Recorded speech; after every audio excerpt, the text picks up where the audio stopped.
here, and I think we're just about ready for this next run. So, Leggy, do you want to bring us on in for Steb's routing percent showcase here? Yeah. So I believe Steb mentioned that she was involved with a little game called Codename Kids Next Door Operation Video Game. Yep.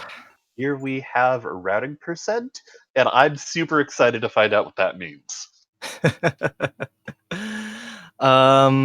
Yeah, this is basically just something I thought up more or less during the submission process. It's basically I'm going to be trying to explain how a thought process for trying to optimize and develop a speed run for obscure games that don't really have a community. Like, if you have to do this by yourself, I'm going to try and explain the thought process for how I did it, because I mean, I had a bit of a community with this game. We found some stuff, but yeah, it was mostly just me being a weird hermit. And so yeah, I'm going to be using the third level of the game, Operation Bugification, as an example. I'm going to be playing it a couple of times because it is the shortest level when properly speedran. I have never actually rehearsed this talk before, aside from just running through what it would probably look like in my brain a bunch of times. But hey, it'll be fine for what it is, I'm sure. I'm playing on an emulator. I'm using save states just for ease of demonstration.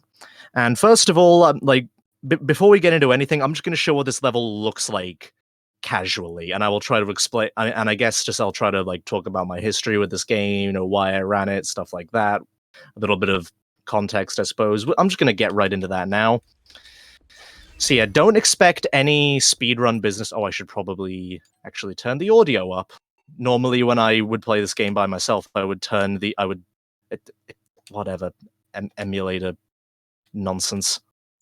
Yes. I didn't think this far ahead. So basically, yeah, the first thing you're going to want to do when in these kinds of situations is obviously just play the game casually. Make a note as you're going through the level of what stuff is annoying, what stuff you want to skip, and maybe play around with the move set and see what stuff you have. Like, you can see there I did a jumping attack and I moved forward a little bit. So maybe, I want to be doing that just to get a little bit of movement going, just because it seems faster than the default run. So it's just keeping, for the most part, your early playthrough is just going to be keeping those, just more or less taking mental notes of where things in the level are, what things in the level take a bunch of time, stuff you might want to potentially, stuff that is going to be annoying, and stuff you might want to look for skips for. This first part of the level, we're basically just going through a training security maze. If you don't know what Codename Kids Next Door is, that's probably an important part of this, is basically, it was a show on Cartoon Network in the 2000s, where basically it was about 10-year-olds who had a super secret spy agency, and they would fight adult supervillains who wanted to make kids do their homework and eat broccoli and stuff. So in this level of the game, we are playing as the character number 5, and we have to basically booger the tree house because the villain, the Common Cold, has basically broken in and snotted everything up. It was a licensed game in 2005. This was the kind of pedigree we had to deal with. The game is more or less a pretty basic 3D platformer, aside from weirdly enough, some shmup levels that show up later in the game. In fact, the next level after this is a shmup level, and that's partly why this game isn't a very good speed game, because approximately half of the game is auto-scrolling shmup levels. Well, not half of the game, half an hour, which is a quarter of the game. That's not much better. I am very clearly here just trying to converse and fill dead air, I suppose, because this is pretty much just, for demonstration purposes, this is kind of tedious, I suppose. Right now, we're just sort of doing laser puzzles and stuff. And we're,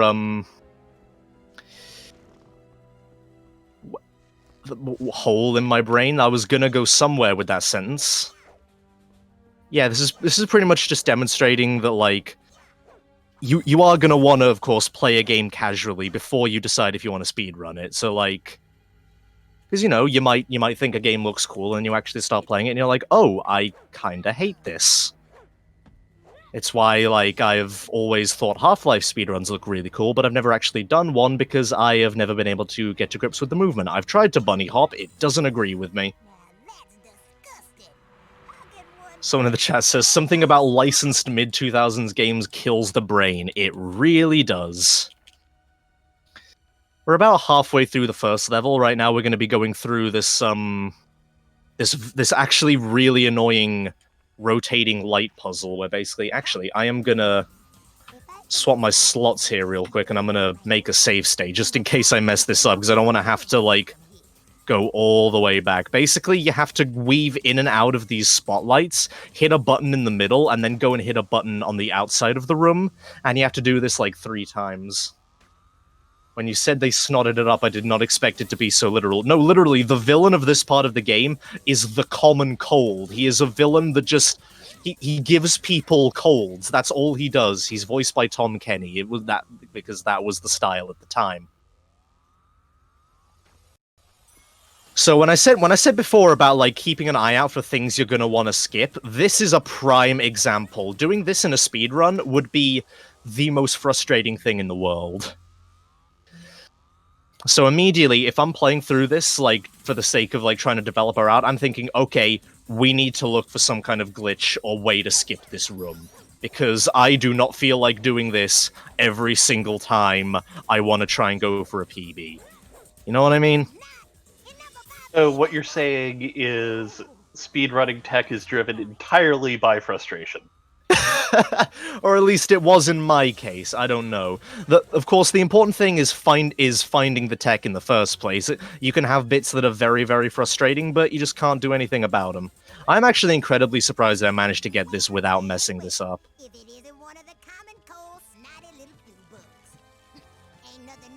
So now we've done that puzzle, it's going to spawn some enemies, and then once we kill those enemies, it will open that door. Now, of course, I don't know about you, but when I'm a speedrunner, I see a big door, and I think, how can we get past this door without having to open it? We'll come back to that one later. For the time being, we're just going to go through the door, because it has in fact opened now.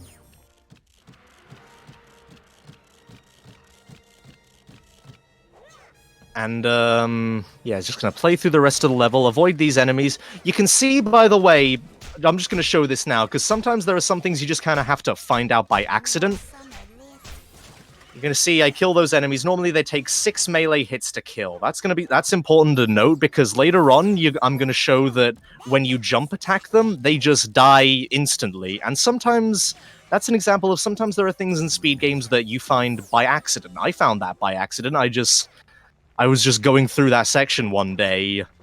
You can just be going through that section, doing these jump kicks for movement, for instance, and you just hit one of those guys and they die immediately.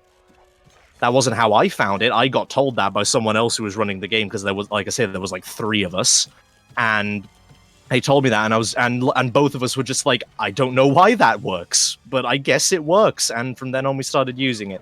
So here we're gonna have to kill this last wave of enemies. This is thankfully the end of the level, so I don't have to fill any more time, and I can actually get back to sort of the point.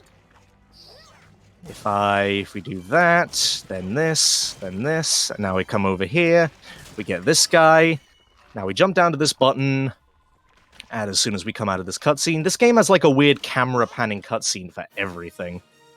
And a final time of 6 minutes and 43. Okay, that was actually a lot faster than I expected. I think I did this in practice, and this took about 10 minutes, I think, because I messed up the light section. Okay, so anyway, now that that's done, let's talk about breaking it open. So we're going to go back to this room.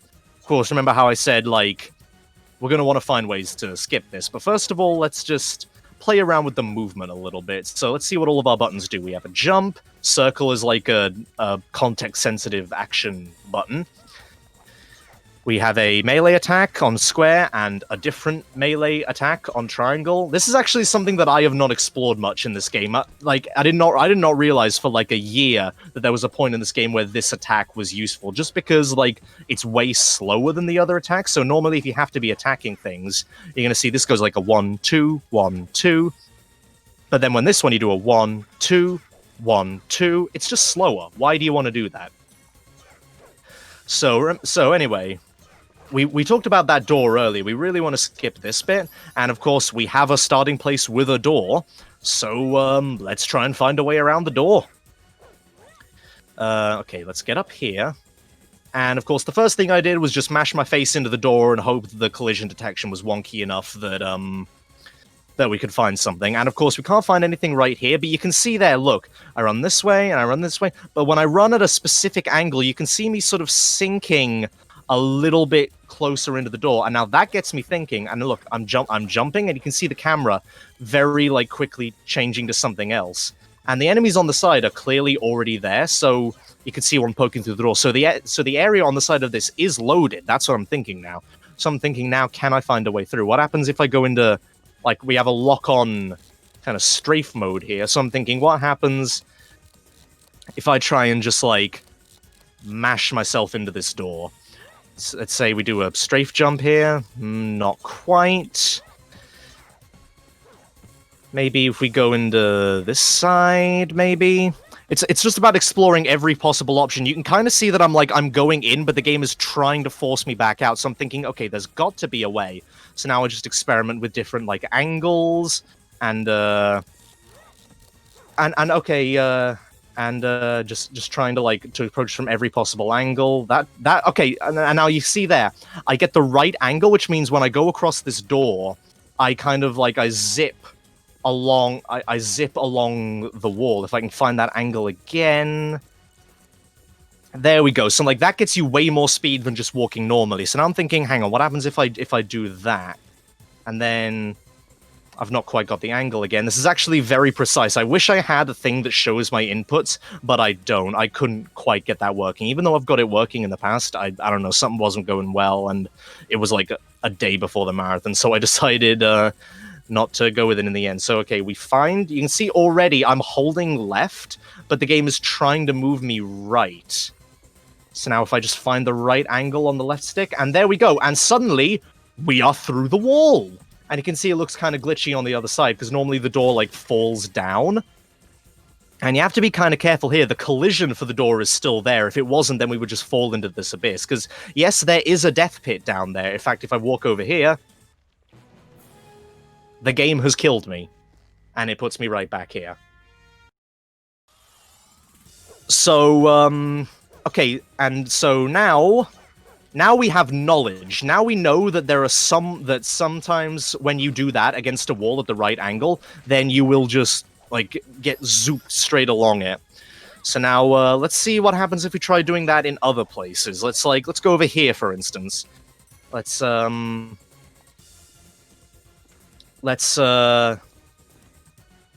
on. So now I'm just going to experiment with this wall just to see if I can replicate the glitch. To try and work out, is this something that happens on every wall, or is it just that wall in particular? And you can see, like, I'm not quite getting the same thing. It is being weird, which tells me that the rest of the walls and collisions of the game aren't quite aligned properly. And when I do it against this wall, it's kind of weird, but you can see occasionally I will start moving up this wall and then get put back. So now I'm thinking, okay, let's see if we can do it on this wall. Of course, on this one it's going to be different because we don't have a corner to just mush ourselves into. So we're going to have to try and get the angle set up pretty quickly. That is assuming this works at all. I have actually never tried this wall before, so I'm finding out new things at the same time as you are. I'm trying to find the angle. Normally you want to find a reference point. Like, okay, so let's say we go back up here. We know that, like, if we get the right specific angle, then we can get that. So, but now we want to try and find reference points that will enable us to get that angle quicker. So I'm going to be using, the one I normally do is, like, we have this health kit here, because, yes, this is a health kit. So if you come up here with full health, we can't collect it. And then we just judge, I believe this is the angle I normally go with. So yeah, I do that, and then now I just know that if I can find that angle in relation to that health kit, then I can get the trick. So it's about first finding the trick and then working on making it more consistent. Because you don't want to have a trick like this that turns out to be super, super inconsistent. And that ends up, like, killing the run every time you try to go for it. Okay, so now if I cycle through my save states, we're going to go back to the start of the level. And now it's about seeing what we can do with the knowledge we have. Like, I'm going to go back into this maze, and I'm going to see, okay, now what happens? We know it doesn't work on every wall, but now we just try walls, pretty much. There's going to be a lot of trial and error, and, like, just seeing where your knowledge is applicable. So, like, here, it's obviously more difficult because the camera's being uncooperative, but I'm going to try and see if maybe it works on this wall, and, like, the game is being weird because technically each of these individual things counts as a separate, like, pillar. Like, this isn't one consistent wall. But look, I managed to get it working, and it works on this wall, and there I am. I'm outside. I'm outside of the starting maze. But now the question is, now that we're outside here, that's all well and good, what can we do with it? And the answer right now appears to be a whole lot of nothing. Sure, we're outside of the maze. We've technically sequence broken, but without the two wall jump platforms that we get later, there's not really a way up. So right now, even though we can get out of there, the only option seems to be to continue doing the maze. So, like, just because you find a glitch, it's not going to necessarily be applicable in every single part of the game. It's about like trying to work out where it's applicable. Like for using that wall glitch as an example, it's about trying to work out what walls it works on and where it works. Where can that be used? It's the most random things sometimes. A lot of big doors in this game, I've found out, tend to have it. So there are skips in other levels you can do using it, but some random props like these walls that come in and out of the floor. There's like a donut cart prop in the first level that you can do the glitch on, but I found no practical use for them. So now we're going to go up here, and we're going to see... We're just going to explore different bits of the game and, like, try and work out what we can do, even if there's no glitches. Because, like, speedrunning and routing and optimization isn't solely about glitches. I'm going to make a different save state here. And now that we're up here, you're going to see that I pull this switch, which activates the moving platforms, but it also plays this cutscene, which is like a good few seconds long, and I go over here, and now I have to wait for the platforms to align and the lasers, and I don't want to do that. So I'm thinking, can we just make this jump without the platform swinging towards us? So I try it from here, I get the camera locked up, and not quite. So we're back down here. So, okay, let's explore. Let's see how much of this we actually can explore. You see, we've got the... Oh, whoops-a-daisy. We've got these, like, protrudy bits to the side. Let's see what we can do with those. Can we make the jump? I missed it. Okay, but, like, that's a question of, did I miss the jump, or can the jump just not be made? Okay, let's get a small straight angle, and suddenly, here we are. The lasers don't move. They've not been triggered to move yet, and neither do the platforms, so we can just jump straight across. And now there's a switch over there to move that platform. But again, that's another cutscene that I don't particularly want to look at. So now I'm wondering, is there a way to get over there or onto that platform? And first of all, can we even get over to that switch? And, well, we're going to mess up the jump. But first of all, the answer is yes, just about. So even if we can't get over there, this isn't too much of a disaster. So now we know that we have this trick, that jump, in our back pocket. And now let's see... Again, just experimenting with the collision. A lot of this is just going to be throwing yourself at walls. It's a bit like being a QA tester. It's just about, like, checking every wall and making sure the collision is all right. So now I'm going to go over here. And normally...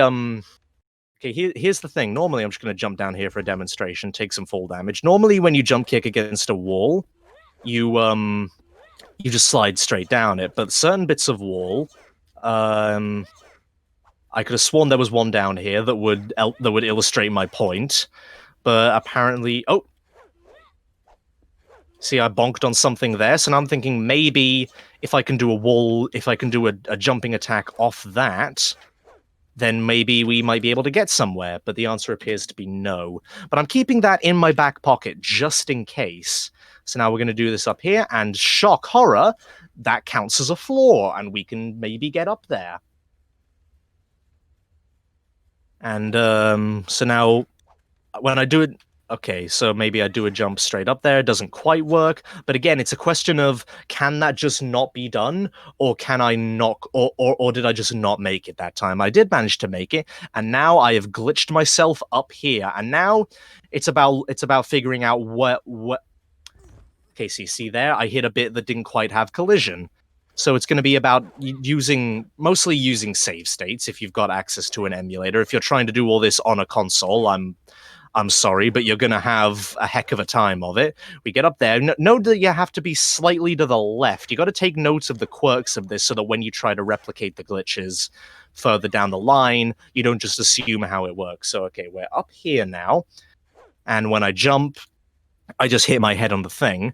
But let's see, can we make it from here? And the answer is no. Okay, can we get any higher?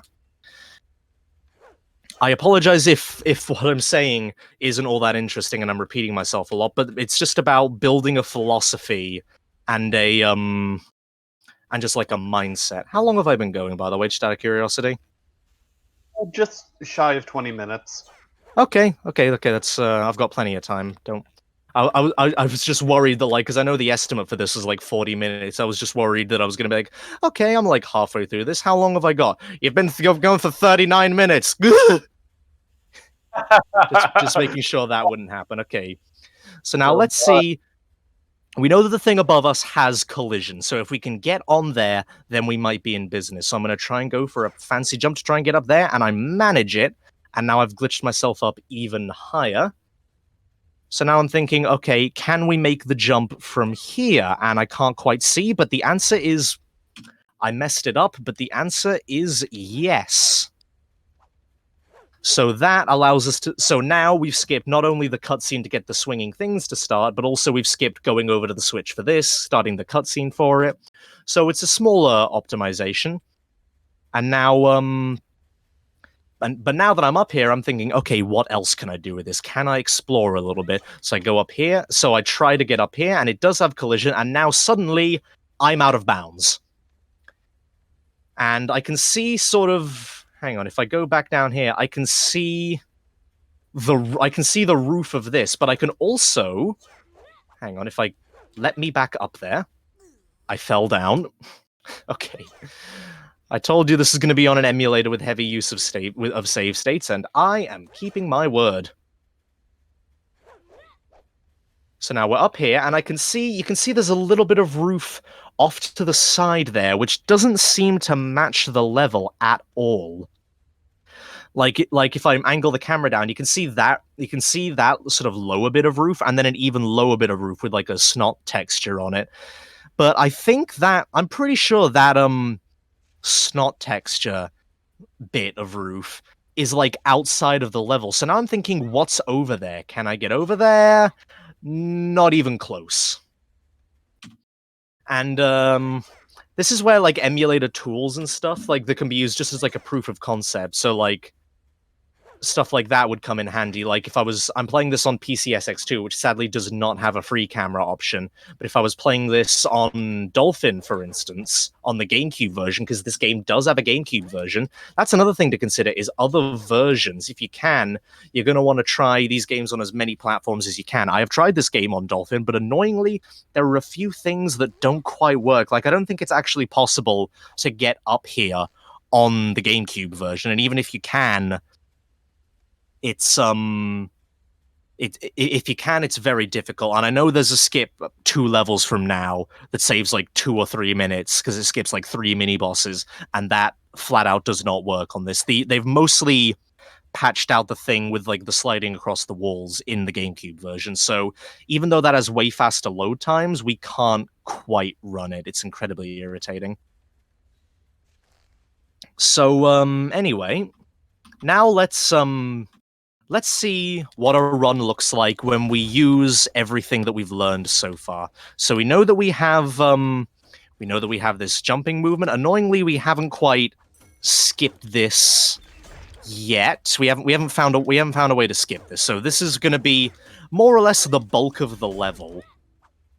Is at this point is doing this section, this opening section. This is where most of the challenge comes from, because these turrets actually do a lot of damage, and you're gonna want that health later. Because as I say, you're gonna want to be full health so that you can use the health kit as an alignment for the wall trick later. And that's another part of these kind of games, is just taking into account HP management, like other resource management. Like I have like a super attack meter. You can see there, it's sort of under my health bar perpendicular. And we don't use that in this stage, but in other stages, managing that might come in handy. And in fact, it does come in handy a lot, being able to do that properly, so that you can use super attacks when you are at the most opportune moments. So now let's go over here.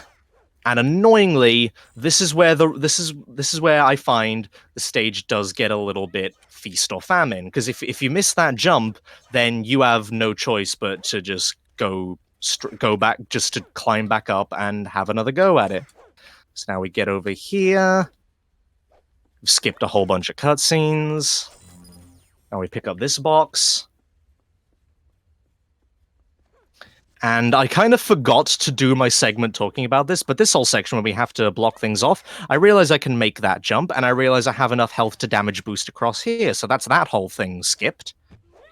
This is another reason why you want to manage your HP, because you see, that did almost half my health. It did about the same damage as a turret would do. So if I take that damage boost as well as take a shot from a turret, I am on basically no health, and any of these lasers could kill me. Right now, I could take a hit, but if I had taken an earlier hit on the turrets, then I wouldn't be able to unless I went out of my way to get some health.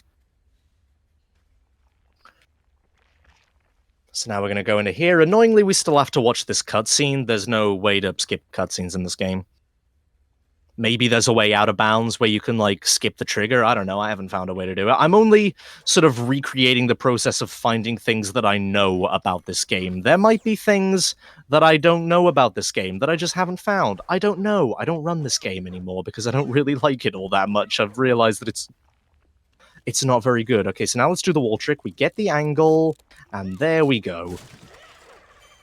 And now we just go straight through. I haven't turned the audio back on because I forgot. I've only just realized that now. We get a lucky cycle, thankfully, on that electric floor, and it isn't on when we have to go past it. If it was on and we damage boosted through it, then when we took damage on that electric floor, then we would have been in a near-death range. That's again, just HP management. It's important at all parts of the run. It's important just keeping things in mind that will allow you to go a little bit faster depending on the state you're in and how you're doing. It's important to be able to adapt on the fly in the middle of a run. So, yeah.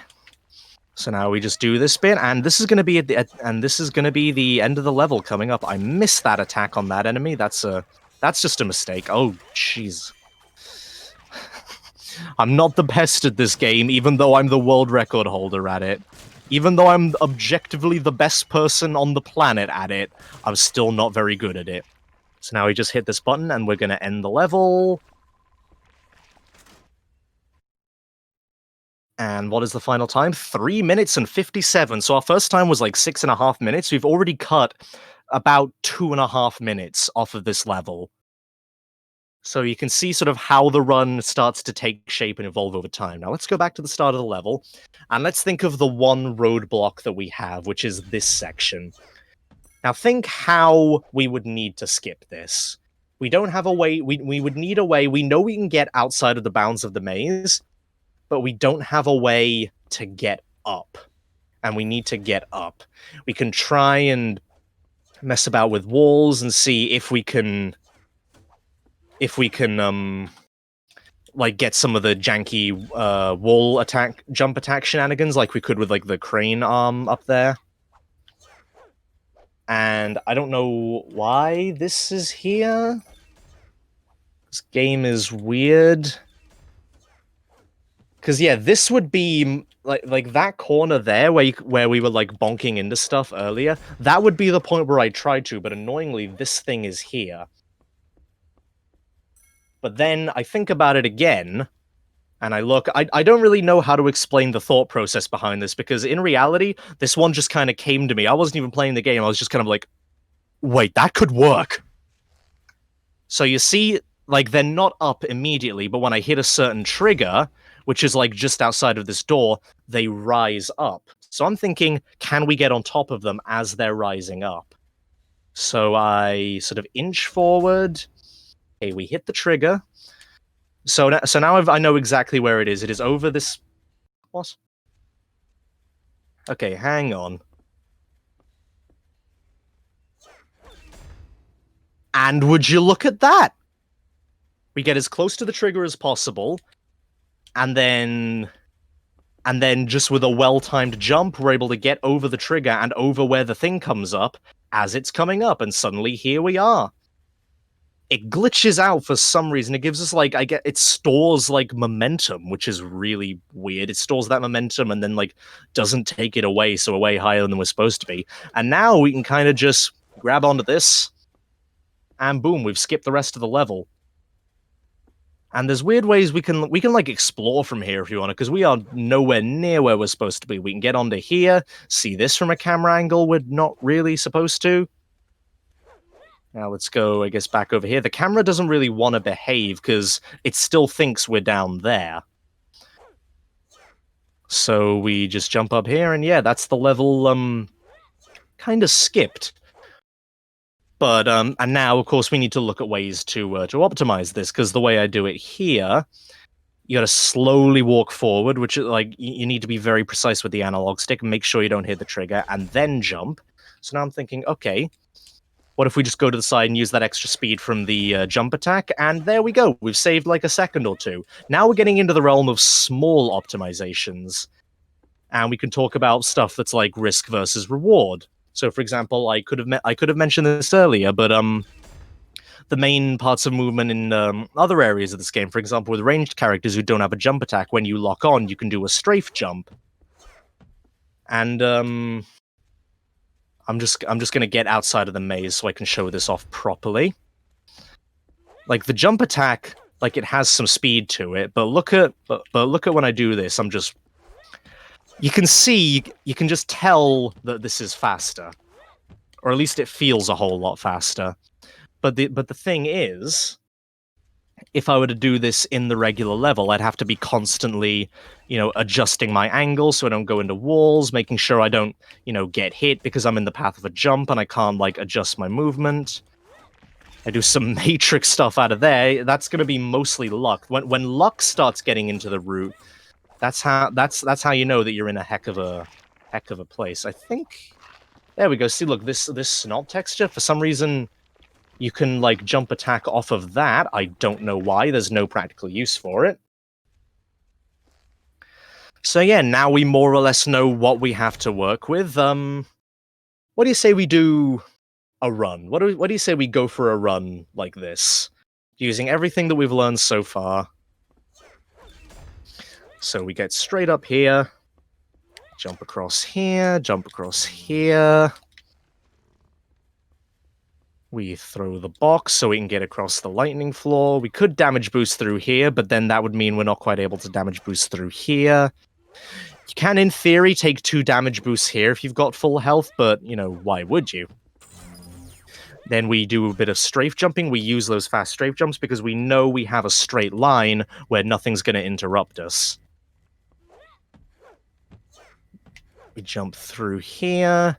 Annoyingly, we get a bit of a bad cycle through here. I guess we could experiment with jumping between those two, but I don't want to go for that in the middle of a run. I'm on a pace right here.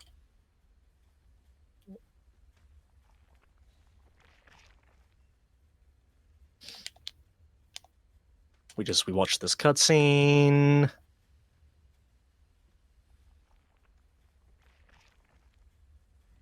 And now here we have another more or less a straight line, but then I notice my angle is a little bit off, so I stop to readjust for a little bit, and then, oh, what is happening here? Can't quite get up there.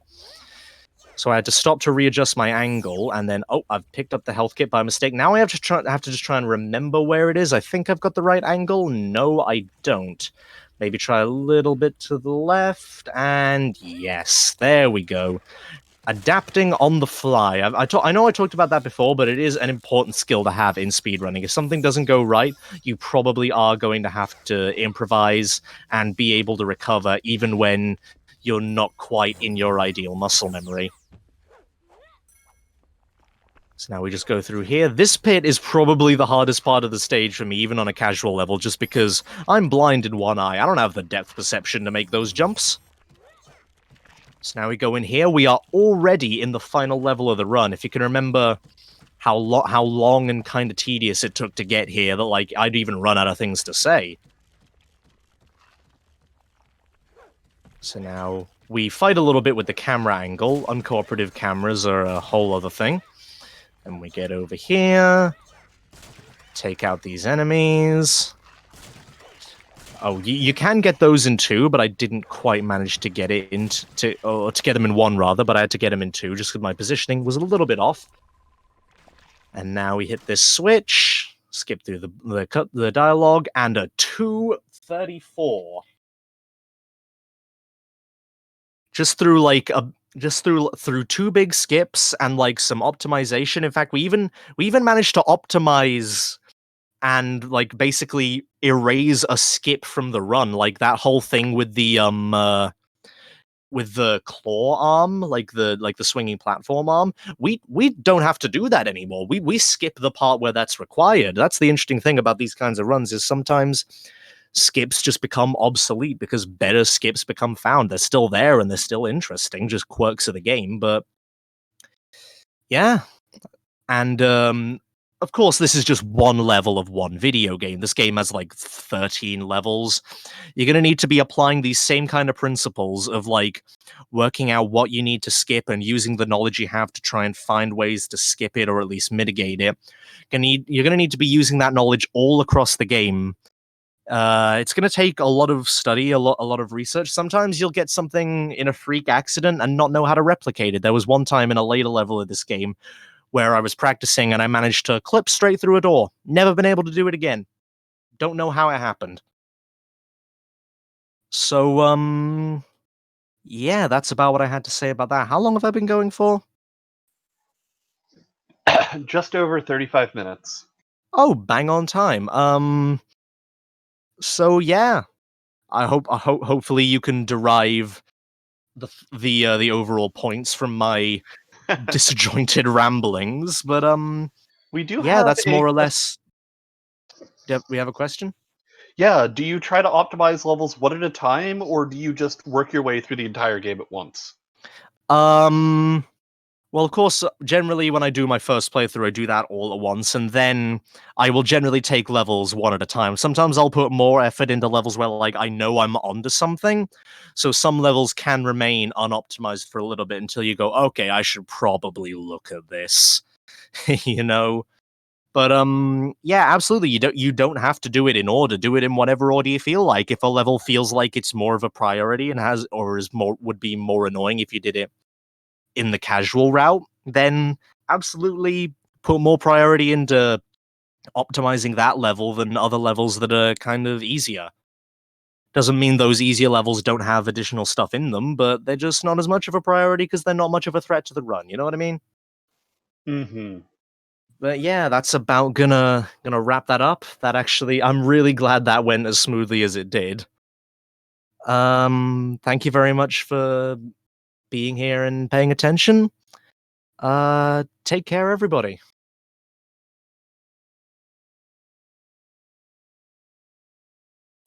And thank you, Steb. No problem at all. While we were going, we got a $25.61 donation from one Rubash, who's a name I've heard of, maybe Rubash. once or twice. That says, so close to the Hyper-Rogue Land Showcase.